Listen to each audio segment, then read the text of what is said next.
like to call the meeting to order, please. The invocation today will be given by Councilman Miller. Go bow your heads, please. Lord, we come to you again today asking you to please be with us as we take up the business of the city. We pray that you bless each of us here and the employees of the city that have prepared for this meeting. We just pray that you'd help us come to an outcome that's good for all of the parties involved, including the folks at the Rowan County offices. We just pray that you'd give us wisdom and insight, and we thank you for this opportunity to serve. Lord, please bless the rest of this week and help us all enjoy good health and bring us back again as scheduled to continue the work for the folks here in Salisbury. In your name we pray. Amen. I'm sitting in for our mayor today. He will be late. The Lieutenant Governor, Walter Dalton, is in Salisbury, and he agreed to go greet him. If he does come in, he'll be joining us later. So the purpose of our meeting today is for council to consider an agreement with Rowan County regarding consolidation of 9/11 services. And first I'd like to ask our police chief, Rory Collins, and our fire chief, Bob Parnell, if they would please come to the staff table.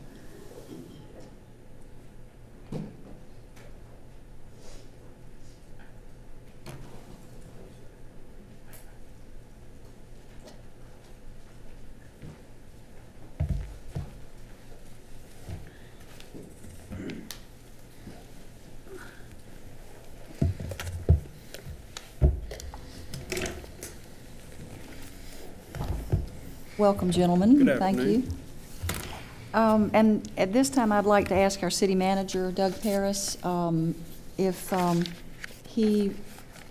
assuming that you were recommending the first version that was given to the commissioners last week, correct?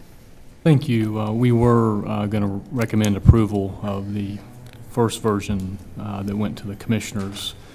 I know they did make some changes that they felt were appropriate to the agreement, and so I would recommend that City Council reviews those changes and see if they are acceptable to you.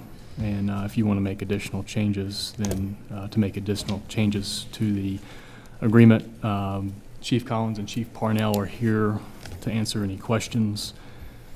If council does make any changes to the agreement, I would also recommend that we recess this meeting until sometime Thursday or Friday, just so that we can meet the public notice requirements if they do send a version back with additional changes. Okay. And all the council members have a copy of the original document, which includes in blue the changes that were made last week by the county commissioners. So if we could discuss those, beginning with page 1, item F, to provide oversight of the implementation of this agreement through the creation of a compliance review committee, and they added for a period of 2 years beginning July 1st, 2012. At the end of the 2-year period, performance and non-compliance issues will be the responsibility of the Telecommunications Policy Board, who will meet on a quarterly basis. And Mr. Paris, if you'd like to comment on that first. This change was made originally. That group would be there for the full term of the 10-year agreement. The commissioners felt that 2 years was adequate and that they would roll into the Telecommunications Advisory Board. Staff does have some concerns on that. The first is that as of July would be the hiring of the fire dispatchers. And so the oversight of the compliance review committee over the fire dispatchers would be for a 2-year period, but the police consolidation would not take place until next July. So that would only be a 1-year period and not a true 2-year period. It's our recommendation that at minimum that period be 3 years. That way we have a full 2 years with the police dispatchers, and to ensure that the Telecommunications Advisory Board, if it does roll over into that group, that they meet on a quarterly basis. I know that group has not met in the last 2 years, and so it does cause me some concern that group could not meet. Also, according to our police and fire chief, they would like the option that if the consolidation doesn't go smoothly, that there would be the ability for the compliance review committee to continue longer than a 3-year period, but only if necessary. Anything that our chiefs would like to add to that? Ma'am, I think Mr. Parris outlined it exactly as we had provided input. Yes, ma'am. Council. Pro Tem, if I could, just a clarification, help me understand the difference between the two groups, just so I understand what we're deciding between. My understanding of the Compliance Review Committee is that it's equally weighted county and city folks looking at just our interlocal agreement. The Telecommunications Policy Board or Telecommunications Advisory Committee, I'm not sure if that's the right term. How is its membership made up, and what weighting? Do we have the same equal voice, or is it somehow different? It would not be an equal voice because that committee, the Compliance Review Committee, the purpose of that is just to work with the relationship in this agreement between the city and the county. The Telecommunications Advisory Board needs to have additional stakeholders in it in order for that group to function properly and to represent the full county. And so our representation on that board would be less of a percentage. As Mr. Parris again mentioned, the advisory board does include disciplines outside the City of Salisbury Fire and Police, including the Firemen's Association president and some others, and some elected officials from the county as well, and could be viewed, not necessarily is viewed, but could be viewed as heavy one way or the other. And the focus, the primary comment here is the focus of the Compliance Review Committee is specifically the consolidation of the city police into the 911 center. Okay, and my understanding is in our original document, we requested from the county the Compliance Review Committee be in place for 10 years. They came back with 2 years. So we're willing to accept, as recommendation from our chiefs, a 3-year period of time. If there's the option that if it doesn't go well during that 3-year period, and that if that group, the CRC, is productive in handling those issues, that there's the option that those on the CRC can vote to continue, that group can continue. That would be that's a true compromise. It involves us trusting the county on this matter, and so that would be the recommendation. Good with that, then.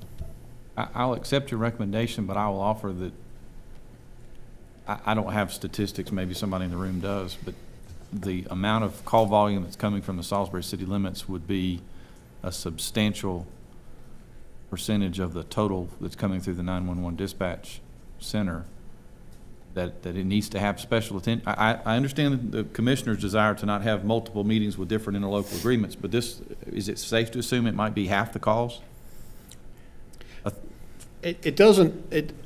Statistically, it doesn't appear that it'll double their calls. The city police department responds and handles some 40,000 calls a year. Some of those may be counted in what the county considers their call operations as well, because through the 911 center, some 8,000 or 9,000 calls go through the 911 center before they get to city PD. So there's statistically a difference there, but we do know that there's 40,000, maybe even 42,000 calls added to service to the 911 center, or of the 911 center, to what they presently handle today.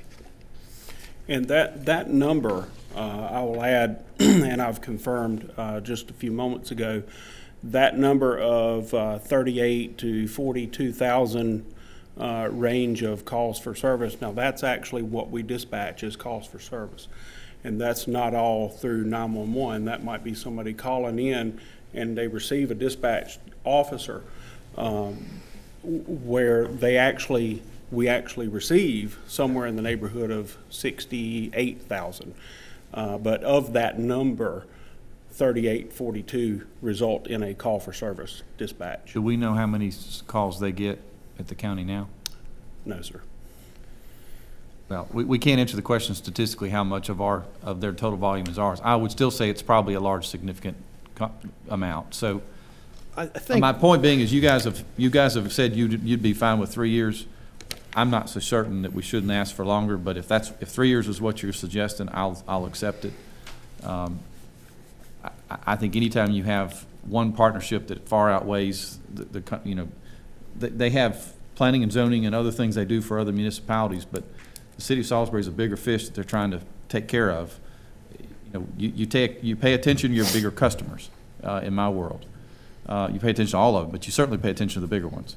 And I would offer to you that we might be giving up too much there, but I'll cede the point and we'll move forward. From the information I received, I think I asked the chiefs this information. I think the information that we received was approximately 250,000 service-related calls from total. Okay. And approximately 148,000 was actually dispatch. And I think we're saying 60 or 70,000 was the city of Salisbury. Okay. yes, sir. Here deal about. Okay. Anything else on this particular item? Do we need specific wording for to present to them? Would you like for me to try to present something I think, yeah. in amendment that would be form great. Thank you. if the council is agreeable to the 3 years? If we could add to where it says to provide oversight of the implementation of this agreement through the creation of a compliance review committee, if we could add this for a period of 3 years beginning July 1st, 2012. At the end of the 3-year period, the committee may be extended for any period of time as deemed necessary by committee members up to the duration of the full contract period, if performance and noncompliance issues arise. In the event the committee is dissolved, performance and noncompliance issues will be the responsibility of the Telecommunications Policy Board, who shall be required to meet on a quarterly basis. One question I want to ask the two chiefs. If there's a noncompliance issue that happens in year 4 or 5, do you want a mechanism that allows this committee to come back together to address that, or do you want it strictly to go to the other sitting board? It would be my preference that we would have the ability to resurrect the compliance review committee if need be. I think would be an improvement. Not that it wasn't read really well, but Okay, thank you. just that we add in the event.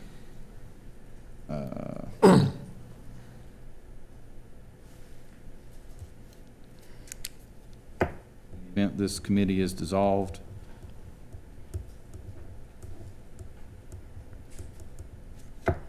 I'm not sure what to suggest here. Help me out, somebody. Well, let me throw this out also. I think the state has mandated that there would be one 911 service center in each county. And we have already designated that's going to be Rowan County. What we're trying to do is try to get the best possible deal for our city, so we will not be understaffed, and make sure that all the calls will be handled in a timely manner. I feel comfortable the way it was worded, because I feel they're going to do the job that needs to be done, and I don't think when we be worded we had to come back. I don't think they're going to like us trying to tell them what to do at the end of 3 years. It's going to be their call to make sure it's working properly.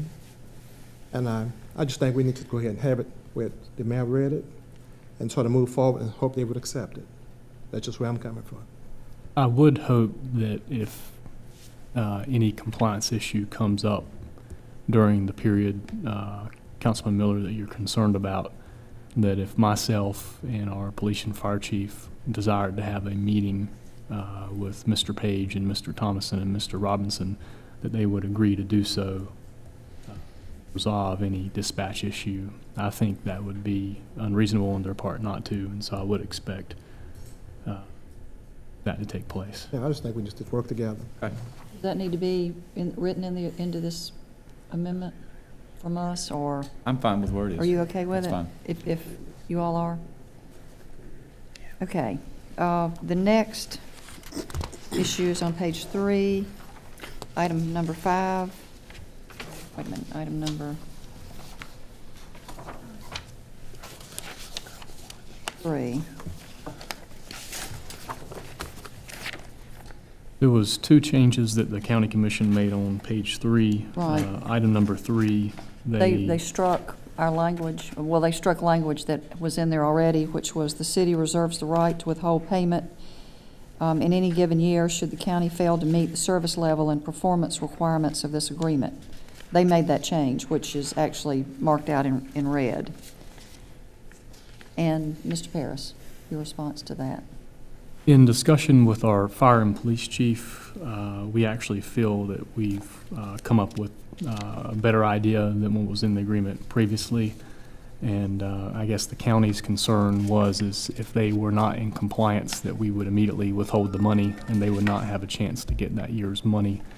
And so we've discussed the idea that there would be a cure period where we would let them know that they were out of compliance, and they would have a set amount of time, somewhere between 45 days and 3 months, to fix that issue, and that would still allow them to get payment for that year. I think that's standard in many contracts, and so we felt that that was a good compromise on this language. Would the chiefs like to add anything to that?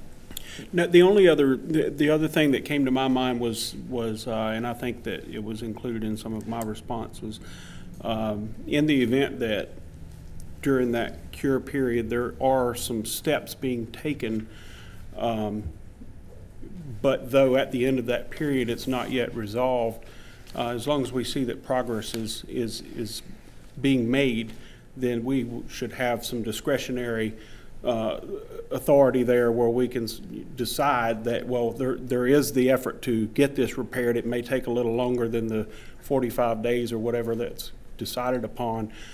So we will go ahead and proceed as normal rather than withholding. Any comments from the council? Are you good with asking them for 45 days?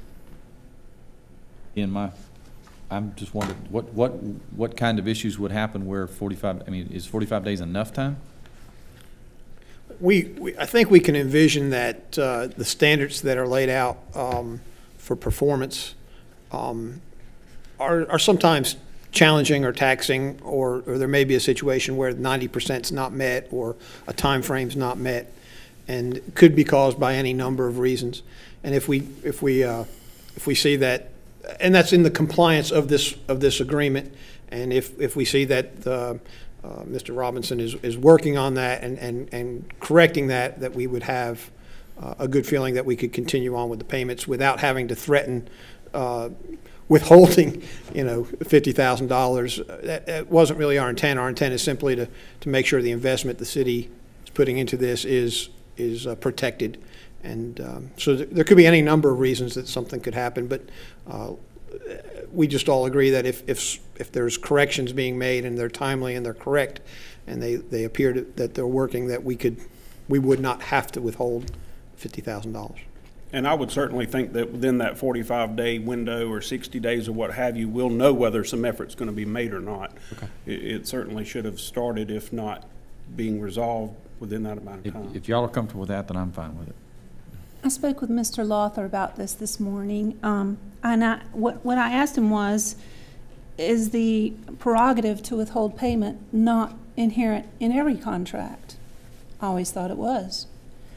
And in the process of our discussion, we both recognized that $50,000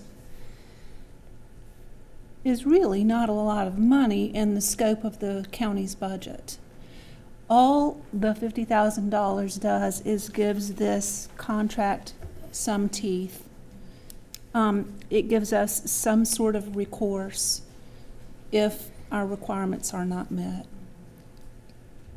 And as to the issue of trust, which is what a recourse is about, I would simply like to point out that public safety is our highest trust. And this board does not take that lightly. Today may be the highest gravity meeting we have in our tenure on City Council. And so the issue is not whether or not we trust our colleagues at the county. Of course we trust and respect them as they do us, I'm sure. We're taking this seriously because it involves the safety of our citizens, and that's the only reason we're providing for recourse. in the case that things, for some reason, would not go well. I'd like to see the ability to withhold payment stay in for that reason. Well, that. Once again, we're talking about a merger. I've been a part of several mergers. Once you merge, Rowan County is going to be in charge of 911. The city of Salisbury is a part of the citizens of Rowan County. And I would think most of our calls that comes through the county, 911, would be for the city of Salisbury. I hope we can get the best we can for our city because we represent the city.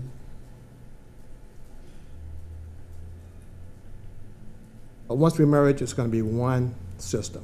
The city of Salisbury will not be a part of that system. What we're trying to do is get the best we can for right now, and I'm going to do that. $50,000 is a small amount of money. I don't think they're going to accept it. I'd rather not for it to be in there.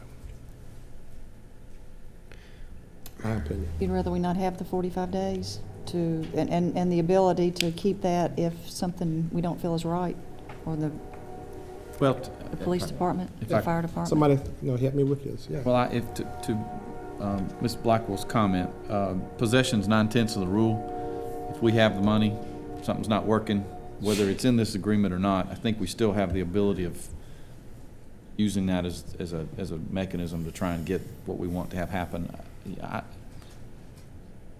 I can go with either. I'm not strong on this. I mean, I think as long as we have not cut the check yet, we can determine whether we should or shouldn't, regardless of what it says here. If there's an issue whether the contract's not being implemented well, and I would never say that we withhold it if they are performing. That's not my point. Right. But if they're not performing, my business law background from 20 years ago or longer, maybe in college, says that those are some of the mechanisms you have with contracts is to, withhold or escrow payment until such things have been corrected. So, to your point, Pete, I think if it's not here, I don't think it undoes things. I do want to make clear, though, that if for some reason there is some event that severs our relationship, I don't want us to have to continue making payments on an agreement of consolidation that didn't get implemented fully. So let me restate that differently to make sure I say it right. Let's say in year 3, something happens where we have to unbundle this. If we're not through the full cycle of our payments, if the consolidation didn't work, I don't see why we should continue to have to pay toward the consolidation that didn't work. Yeah, that's an item 10. Okay, so long as that's there, I'm fine whether or not, if this is not here. Does that make sense? Right. And my scenario is, if we do not pay, then where are we? The county will still be operating the 911 system, right, for the city of Salisbury.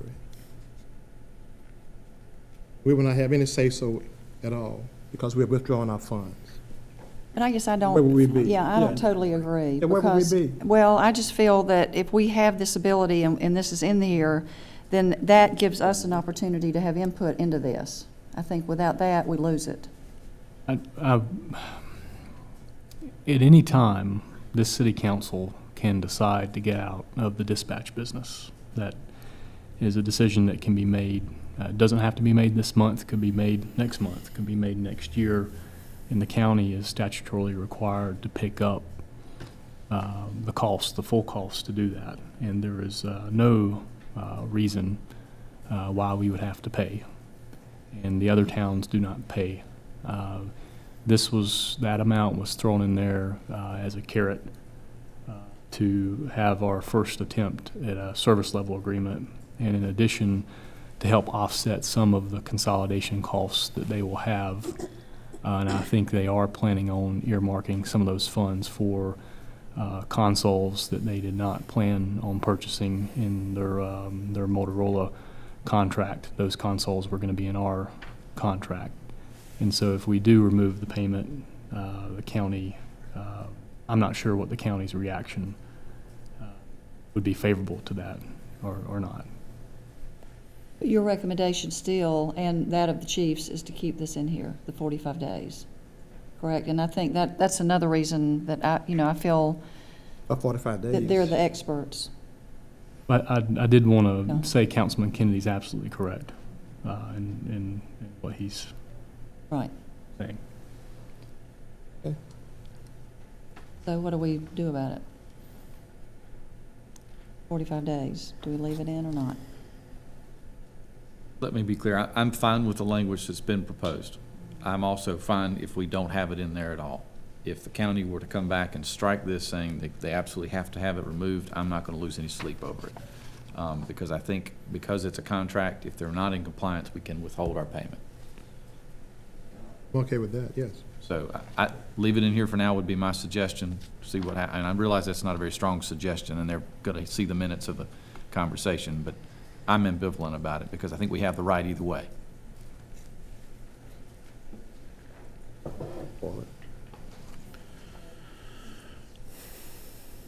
Do you want this language or not? Do you want us to recommend it, or? Read it once again for me, please. It was struck that the city reserves the right to withhold payment in any given year should the county fail to meet the service level and performance requirements of this agreement. That was taken out by the county. My suggestion would be to put in, should the county fail to meet the service level and performance requirements of this agreement, there should be a 45-day period to correct non-compliance issues. Okay, I'm with that. If at the conclusion of the 45-day period a non-compliance issue is not corrected, the city reserves the right to withhold the planned annual payment. It just gives Okay, our staff an opportunity to get something fixed. okay. If it's not right. Is everybody okay with that? Okay. Anything else on that one before we move on to the next? I'm sorry to keep going, but I will make one comment. Doug, does this not say a 45-day period to cure an annual payment? Gives them quite a lot of time to address the issue. I know that's a different point made, but there's a lot of wiggle room for them to be able to get this fixed without it having to be something where the city's being restrictive about something. So just a comment. I'm fine with the language. Okay. Then we'll move to, on that same page, item number 5. There shall be established as hereafter as provided was struck, a compliance review committee for a period of 2, and there are changes, for a period of 2 years beginning July 1st. This is the same thing we've already talked about. And we'd just like to change that to 3 years. So instead of just change the 2 years to 3 years. Is everybody still okay with that? Right. Okay, so then we move to page 4, item B6.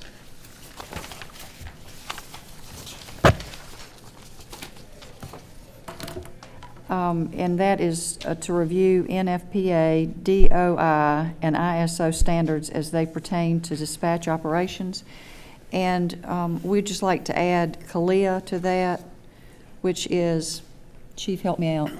CALIA is for our It's the commission accreditation. for our accreditation. It's Commission on Law Enforcement Accreditation. Okay, thank you. Anyway, we'd just like to add that agency to the others. So this, it would read, review NFPA, DOI, ISO, and CALEA, C-A-L-E-A, standards as they pertain to dispatch operation, and also add, and the delivery of fire, rescue, and law enforcement services, and cause adjustment to dispatch operations to meet and comply with such standards. Everybody okay with that? Okay. Mm-hmm. Okay, so then we move to page 5, section 8.1. I'd like to ask the Chief a Sure. question. I'm sorry. Yeah. Excuse me. I say Chief, and both of you turn around. Chief Parnell, I learned from you several years ago that because of the high quality of service that you provide, our citizens enjoy a lower rate of homeowners insurance. And that's measured by these certifying agencies. You with me so far? Yes, ma'am. Okay.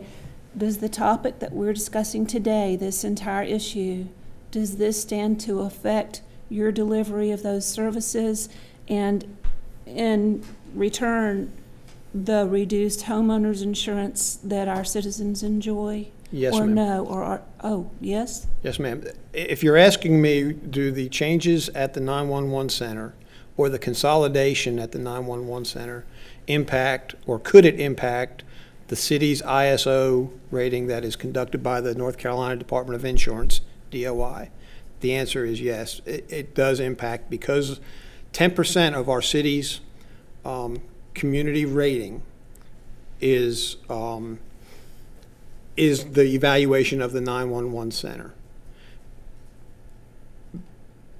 The things that they evaluate at the 911 center include the level of staffing, addition of the Salisbury Police Department staffing, and the addition of the Salisbury Police Department's 40,000 calls impacts how ISO will evaluate that service. Thank you, sir. Yes, ma'am.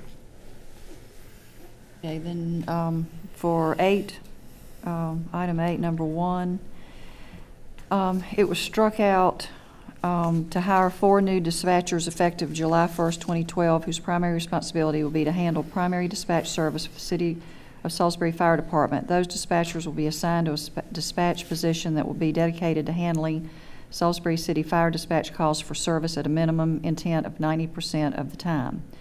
That was struck, and the commissioners added, and if I can go back to the beginning, to hire as many new telecommunicators as the county deems necessary and fiscally prudent, effective July 1st, 2012, to address a recognized need for improvement in the overall fire dispatch service for the City of Salisbury, and to initiate a concentrated effort to address those needs.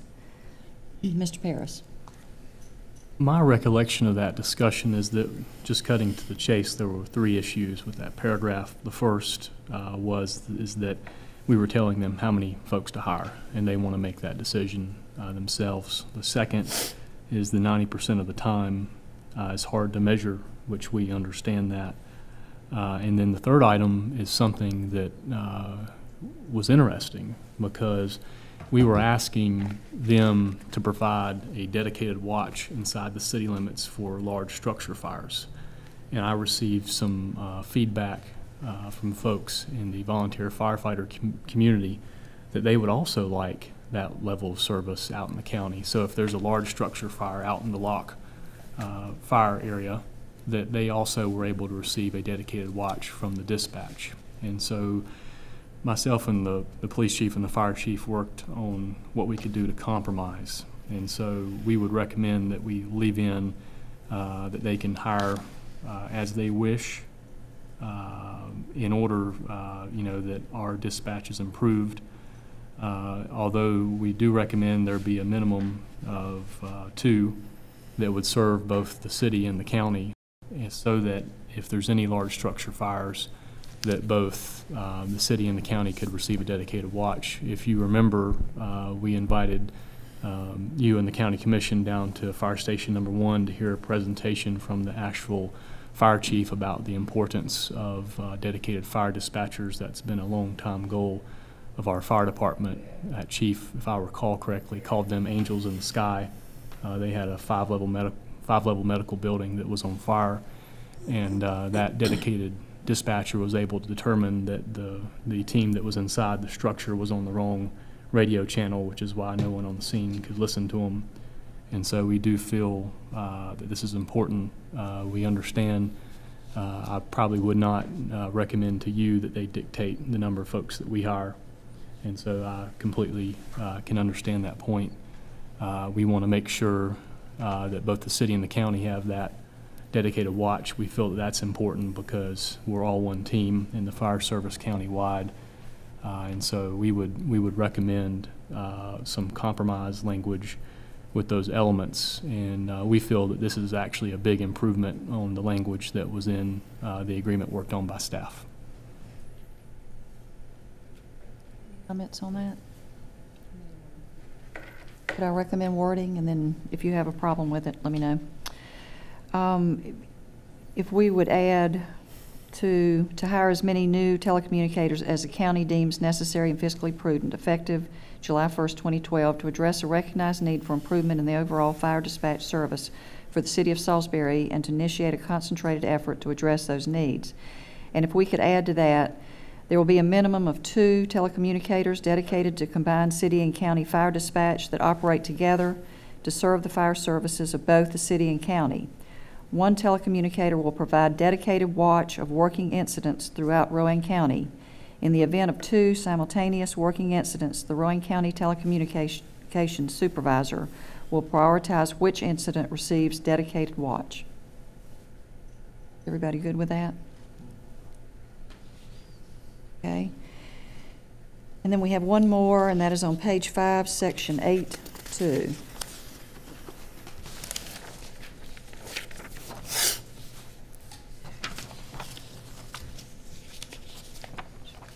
This was another area where they felt that the 90% could not be measured in its place. They added language where it would be the intent of the telecommunicators to improve or to maintain or improve the overall police dispatch services for the Salisbury Police Department.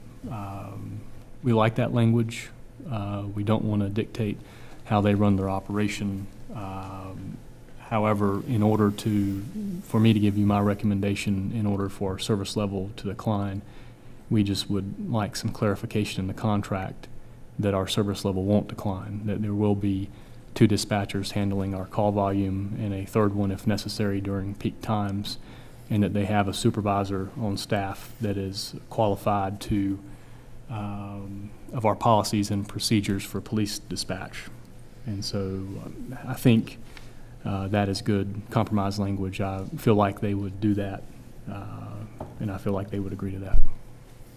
Chiefs, Paul, have something to add? Well, we currently are staffed, as Mr. Parrish just indicated. To have less than 2 at any one time would be a significant danger, in my opinion, to both our citizens as well as our officers. And currently, when we are fully staffed, as we have positions allocated right now, we have 2 at any one time working in our communications center. And then each day we have a 3rd that comes in during the busy times or peak times as we determine is the needed. That occurs every day, but we determine what that time should be. Sometimes it's seasonal. It depends upon what's going on. We certainly try to provide as much notice for the stability of that employee as possible, but it ranges anywhere from, say, 1 p.m. to 1 a.m. and maybe as late as 3 p.m. to 3 a.m. And we're staffed to do that right now. And to do anything less than that, to me, would be a detriment to our citizen service, to their safety, and to that of my police officers as well. I have a question. The state is mandating that there be 1 911 service center in each county. They're providing money through the funds coming from all the citizens throughout the state to help to make this happen. Is there any oversight on behalf of the state to make sure all 911 centers are operating at a certain standard? Any oversight from the state to make sure that all 911 service centers and throughout the state are operated at a certain standard? I do see the director in the audience who would be running that combined center, and if it's your pleasure, we could have him address that question. Okay. Mr. Robinson, if you'd like to come up.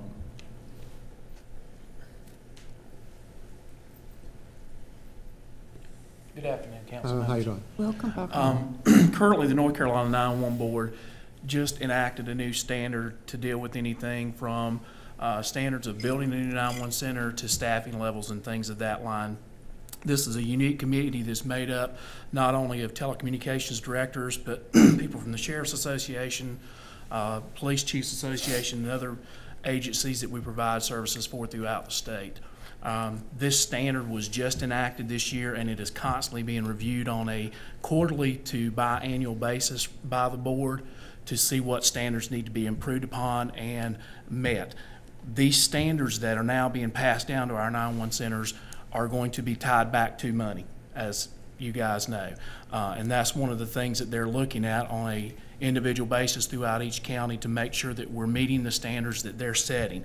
One of the standards, for example, that we're required to do is we're required to provide emergency medical dispatch throughout the entire state, which means if you've ever called for an emergency and need an ambulance, one of my telecommunicators has to go through a series of questions, and they have to be certified in that emergency medical dispatch operation to be able to do that.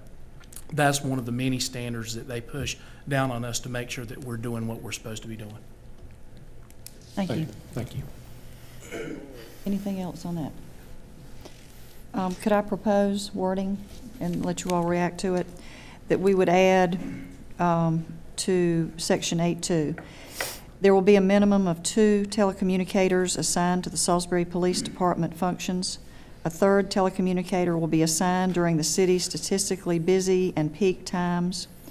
Throughout the duration of this contract, there will exist a telecommunications supervisor who is knowledgeable of existing Salisbury police policies and procedures and who is responsible for the oversight and management of the Salisbury police dispatchers. Everybody okay with that? May I Please. ask something? In the wording of that, I want to make sure that it is clear that where we say the third that works during those busy times, that's a daily thing. When we're fully staffed, that's every single day of the week.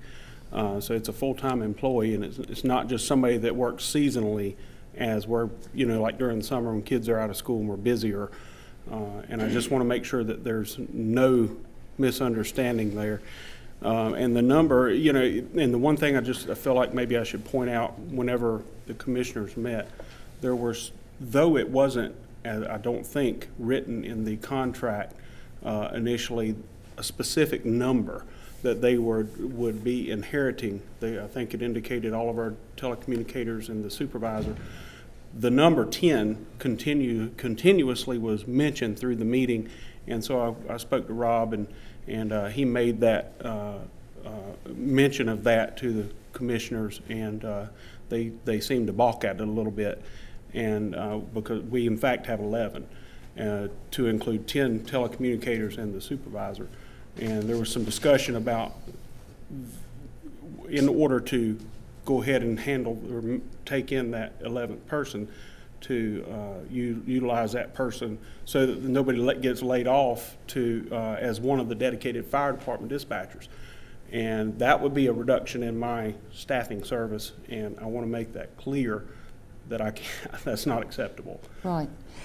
Could we add to the end of that, the second sentence of the day, first of all, for your first point about it's just not somebody to come in at certain times, it's a full-time person. Could we add a third telecommunicator will be assigned during the city's statistically busy and peak times of the day? Or each day. Sure. Of each day? Sure. And Of each day. We'll add that to that sentence. And do we need to add something else as far as your second point? to address Or you just wanted to make that point? To address Chief Collins' concerns, I would recommend on that first sentence that after the phrase city police dispatchers and supervisors that we put parentheses 11 positions, end of parentheses, just to clarify the number. Okay. That it is 11 and not 10. Is everybody good with that? And tell me exactly where, after the first sentence? Is that the end of the first sentence you said? Yeah, the first sentence is to hire all existing Right. city police dispatchers and supervisor, and if we can add a parentheses 11 positions into parentheses, I do not think that's in the agreement that they sent us. And everything else is in their first two sentences, I believe. Is that correct? That's the only addition, 11 positions in the very first sentence. Not what we're adding. So, anything else? Are we ready to I send this had back? one question. I'm sorry. If you look at the major heading for number 8, it says service level and funding. If you see the number 8's in blue, beside it is a red number 9, indicating the first round of edits. But now it's number 8, which implies to me that one major level of this contract has been removed, and I wonder if our city manager might share with us what that was. We checked into that, and it was a misnumbering. Thank you. That's all I needed to know. Okay. Anything else? Just one comment. I think one of the questions I asked chiefs, how much time was lost transferring 911 calls to the city dispatcher? And I think it said 8 seconds. 8 seconds were lost. Yes, Is that, sir. Is that the same thing for the fire? 8 Sure. seconds lost from the, Fire 911 calls are not transferred. Okay, They- directly.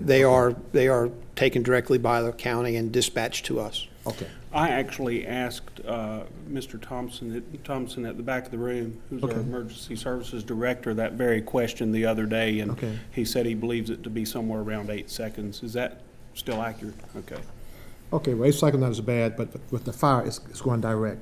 That was my concern. Losing 8 seconds for a fire is significant, I would think. Yeah, fire is dispatched by Yeah, okay. the office that receives the call, and police is the one that is transferred. I'm okay with that.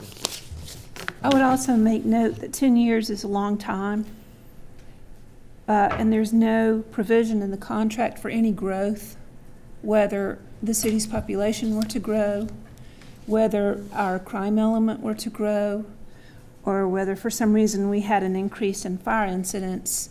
There's no provision in here, and at the risk of being offensive, the minimal amount of Googling that I did leads me to understand that you don't do it merely by ratios of population or ratios of call. It's a very complex science that you staff with. But I would point out that our population grew a lot between the last two censuses, and it could happen again. And there's no provision in here for the need for additional staff, and I wonder if we see the need to address that. I had asked the city manager if there was a way to prepare something I called a table of standards, or a standards table. You know, the comment Mr. Robinson made earlier about there are now state level standards about, I understood it to mean number of dispatchers. You know, there has to be some sort of benchmarking or metrics that have been in place, and if you did that on a per population basis or on a per call basis, or there have to be some ratios that you guys use to determine what staffing levels should be. You know, I suggested that we ought to consolidate those onto a table and say, this is where we are as of today, and then use that in these quarterly meetings to compare if we've lost ground, or if you know, my biggest question, and Doug, I still don't have a clear answer to this, is how are we going to know if we're in compliance or not in compliance? I mean, is it just something you know in your gut, or is it something you can say, look here on this paper, it's a 1 out of 3 instead of a 1 out of 6? I mean, what are the standards that determine performance or non-performance? Your idea for standards table was excellent, and so we would work, if the council and the commission does approve this agreement, to develop that table to use in the CRC meetings and to track, and it would be our intention to provide you regular updates as a city council on this agreement, at least on an annual basis, to provide that information to you as city council members. I mean, Councilwoman Blackwell's point earlier about how this dispatch arrangement directly affects at least 10% of your ISO rating. If we intend for this to not be a detrimental effect on that ISO rating, then we need to say so in that standards table. Chief Collins, your accreditation, I'm assuming that there's some relevance to dispatch function in that accreditations review. If we intend for this agreement to not have a negative impact on that accreditation process, we need to say that in the standards table. So somehow we need to make sure it's not just, you know, every community in North Carolina, let's say, for example, the standards table says ratio of X, whatever it is. But our standard now that we have currently is higher than that because we've decided we want that for our community. We need to say that, and it needs to be part of the agreement. And this is the time. Right, but the other thing is that this is something that you measure, you know, with any kind of objective standard, you measure against it. It doesn't mean that if it's not there one quarter that you freak out. It just means that we say this is the standard. We want to work toward the standard and maintain it to the best of our ability. Does that make sense? I don't know the numbers, don't know the metrics or the benchmarks, but is that something that's possible? Well, I'll start by saying, as far as our accreditation, there is actually no spelled out number of Okay. telecommunicators or staff you need to have per a certain population or call for service. In our accreditation, essentially, we are held to complying with hundreds of standards, and we just simply have to demonstrate that we comply with that and do what we say we do. But there is no level of ratio of employees to calls for service. However, we did ask Evans Ballard, who's here with us, that handles our benchmarking. He is present, and he can speak to benchmarking as we need to, and I think maybe Bob was going to speak too.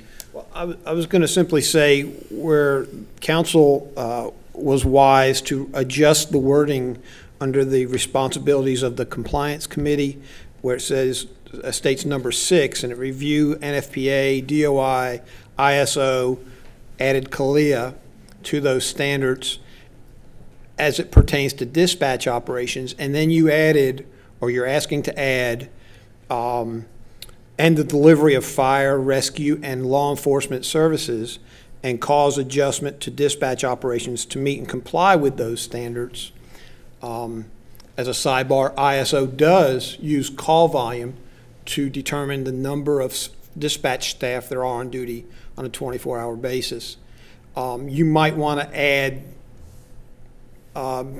something to that standard that says you want us to maintain a certain ISO level, or you can simply leave it as is, and it does push us back, the compliance committee, to assure that we are following those nationally and state recognized standards for delivery of service in our community. And I don't want our meeting to go longer than it has to. I just, if the dispatch function is 10% of your ISO rating, if I put in this document that you maintain your ISO rating and it has to do with the other 90% that I don't have anything, that the dispatch function doesn't address, that's not appropriate. It's not, you know, this may be an impossible suggestion to comply with. If there are, you know, Rory, how do you know when you need another dispatcher? You know, there has to be a mechanism that you folks use in your world that says when we need more service level folks and when we don't. And I guess my lack of knowledge here is showing greatly. But if there is such a thing as a benchmark or a standard, perhaps it's the state standard, maybe that's what we ought to have as our attainment. My concern, though, is if the state standard is less than the standards we already have, then that basically says we're willing to give up what we've already earned. I know that we currently do have a comparison of the number of staff we have in our telecommunications per our population. In speaking to Mr. Ballard, I was actually cautioned to maybe shy away from population so much as the workload. And honestly, he can probably give a better picture of some of that than I can. However, I will say that, as you stated a second ago with respect to a norm, and maybe a norm is this number, but we're going to have a number a little bit higher than that because that's the standard we want for our community. We actually are a little bit above if you look at it from population, but from workload and call for service and the number of people that we have, and that's why we have that peak time telecommunicator. Whenever it's busy, it's all they can do to keep up.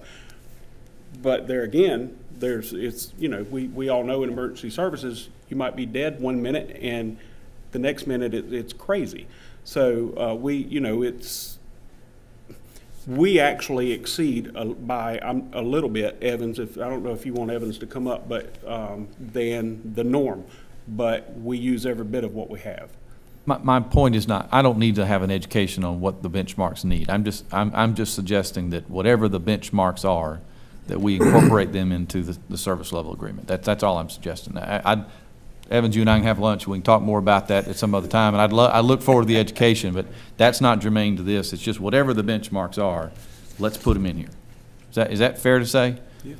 And to that point, I'd like to ask on page 6, under section 8, item parentheses 8A, B, and C, do these meet the standards that we're talking about for both fire and police, or are these minimal? Ma'am, we're going to have to ask you to read it to us. I don't think we have a Oh, I'm copy so of what sorry, you sir. have. Specifically, Rowan County shall meet the following performance standards. A, answer 90% of all 911 calls within 10 seconds during the busiest hour of each day. B, answer 95% of 911 calls in 20 seconds. C, average time in seconds from CAD entry to dispatch for priority 1 calls, 105 seconds. I think we're going to have, while those are is that a police standard? Well, that is something that we measure as well by our management of calls that come in to our communication center. Is we measure from the time the phone rings until they hang up and dispatch the call. And so that is something that we monitor on a fiscal daily or fiscal basis to ensure that we're staying in line with where we should be and with what the norm is. And that said, as Mr. Kennedy pointed out, 8 seconds could be a long time if you're on the phone trying to call in a fire. Sure. The NFPA, or the National Fire Protection Association, 1221 standards for fire dispatch are different. They're a little bit quicker than what Chief Collins pointed out. So I would turn to those NFPA standards as compliance standards for the purposes of fire dispatch. The genesis of the numbers in item 8, and Mr. Robinson, if you'll nod, if I'm remembering correctly, is that those are the national standards that you need to meet. And in reviewing our performance measures that we put together data for the North Carolina benchmarking project, and I'll look to Evans here, these are similar measures when it comes to the effectiveness measures. In some years we do just a tad bit better, and some years we do just a tad bit worse on a year-to-year basis. So given that these are the national standards, I think the county felt that they were more comfortable tracking and performing at a national standard than originally. I had data in number 8 that was our best performance out of a 5-year period on our benchmarking project. And we made some staffing changes to add that supervisor, which did increase our performance. The year before, we did not do as well as these national standards. And so that is the genesis of those numbers. So, Councilman Miller, does this represent a table in your mind that would satisfy? I have to look the professionals over across the room and say, is this satisfying? I mean, to me, being a layperson, a table that said the number of dispatchers ought to be this, the number of supervisors ought to be that, the number of calls handled should be no more than this per person, you know, that's the analytical in me would love to see that. If this document satisfies what you need, and by reference those other organizations, the CALEA and others, do what I'm suggesting, I'm fine. I thought it would be easy for us to have some sort of table. It doesn't sound like it's as easy as I thought. So, and frankly, from my perspective, the things that we have drawn out or placed into the contract here that we've talked about and then used as a rebuttal after the commissioners meeting satisfy my concerns. As long as the things that we have talked about is what is agreed upon, I'll be satisfied. My concern is that I'm concerned for my officers, their safety. The dispatchers are their lifeline. They absolutely have to be monitoring and be able to keep up with them. And that and the service of our community and knowing the streets and knowing basically, I'm looking for our communicators, if we do this, to drive to a different building and to have a different signature on their paycheck, but nothing else has changed. the biggest issue for me, and I'm not sure if I'm expressing this correctly, but if you tell me that the document as we've amended it gives you what you need to understand whether in compliance or not in compliance, if it gives you that ability, I'm fine. This is written in municipalese. It would me, yes. And it's hard for me, not being familiar with the standards you guys are familiar with, to be able to say, we're in compliance or we're not. So as long as you're comfortable, I'm fine. My biggest concern from the very start, in addition to the safety issue aspect that I mentioned, was that I would have the ability, should I need to make an adjustment, say we get information about a house where there's a lot of problems going on, and for the safety of my officers, from now on, or for until further notice, instead of sending one, I want 3 sent. If we get a call there, I don't care what the nature of it is. For their safety, I want 3 sent. I want to be able to, me or one of my supervisors, be able to pick up the phone, call communications, and make that happen right now. I don't want to step on toes or anything, but frankly, as I understand it, where our fire chief needed to make a change, he had to go through a number of committees, and then it still wasn't assured. That was, besides the staffing and taking care of my troops, the citizens, and having the ability to do that, I'm satisfied. Well, I think it's important to once again say that we support the consolidation of the two systems, and we just go on advice of our 2 experts, our 2 chiefs, because they deal with this on a regular basis. And we just want the county and the county commissioners to know that public safety is our #1 goal, and all we're trying to do is strive to make sure this happens for our city. And we do want to make sure this happens before the 30 days, before the end of the month, so they can receive, what, $900,000 from the state? How much money was that, Doug? I think it's $700,000 for the $700,000 from facility, the state, yeah. $500,000 for us. Right. Over a 10-year period, we're going to save about $5.5 million. Okay. So we just want to this council is going on record that we support this, and we're just trying to do everything we can to make it happen for the best for our citizens. And if I could just add to that, I'm sorry, did you have something else you'd like to say? I don't know when it's appropriate, ma'am, but Okay. if I might. Now. Chief Collins and I certainly do appreciate your interest and your passion towards the safety of our respective departments and the citizens here. We appreciate the time that you've given to this and the effort that you do.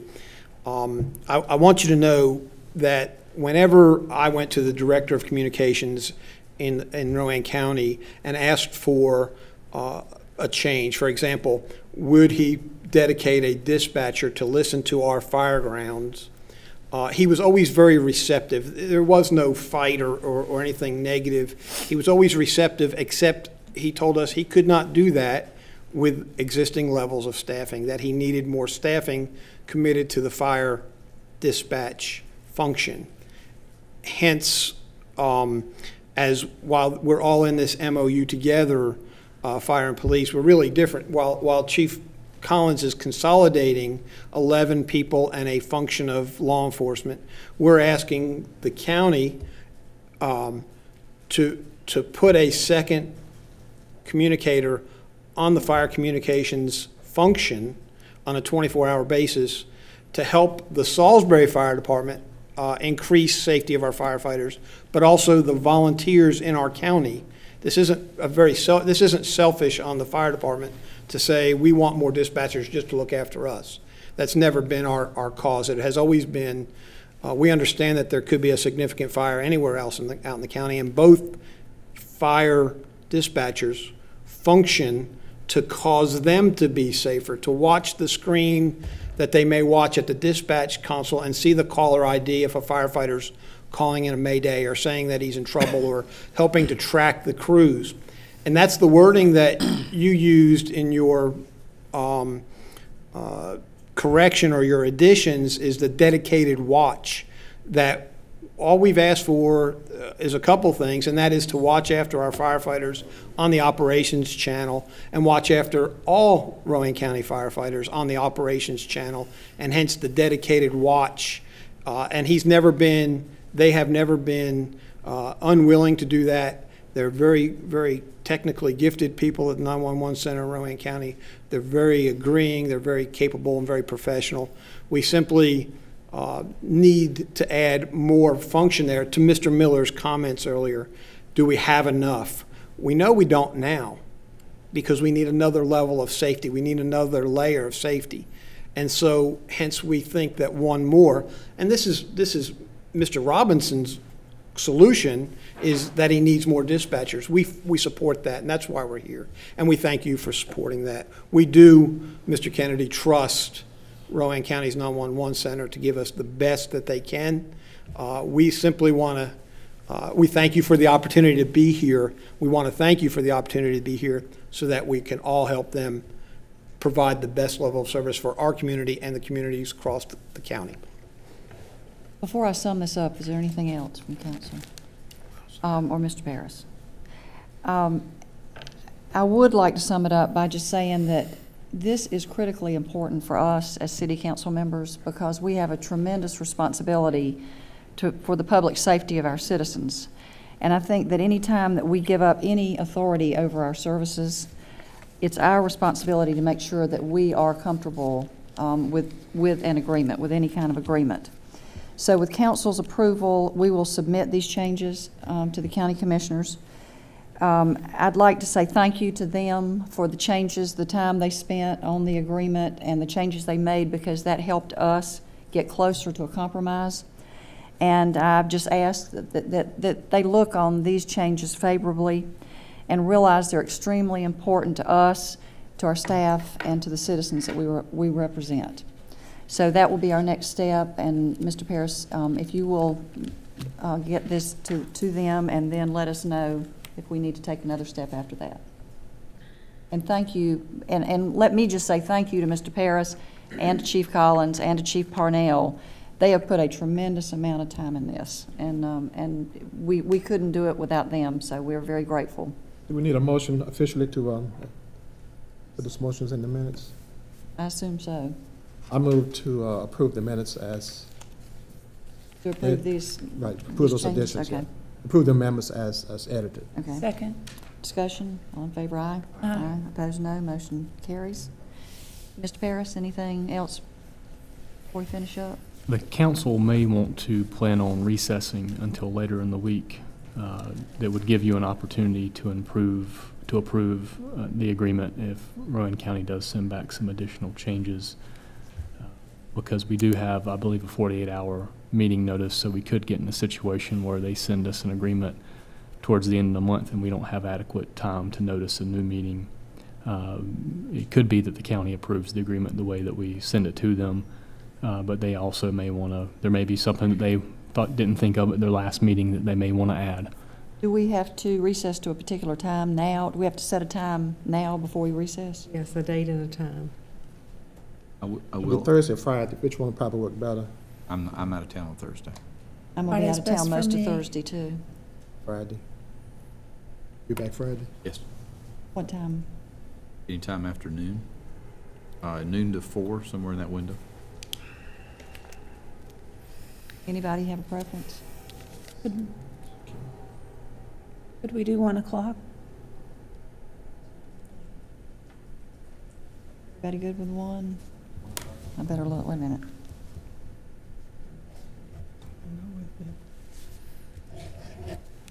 Do we need to check on the room? I think it's available. Need a motion? I can't do 1 o'clock, I'm sorry. I'm in class from 1 to 4. What about noon? I'm available from noon to 4, so if he's No, out yeah, 1 to 4. noon be good. Okay, and did you Noon say you works. could not do it at 1? Right. I can So do it. noon, are you How okay? far away is your class, Councilman? Thank my commerce. So I that can gives just walk us there. 50 minutes to ratify. 12 minutes. So then I'll need a motion to recess until Friday. Anybody have that date? 27th. 27th. 27th. At 12 o'clock noon here at the council chambers. So move. Okay, Second. did we already do that? All in favor, aye? Aye. Opposed, no. Before we do recess, is there any other business or any announcements? I hope there not, since we already have the motion. Anything? Okay. Then if not, we are recessed until Friday, April 27th, 12 o'clock noon.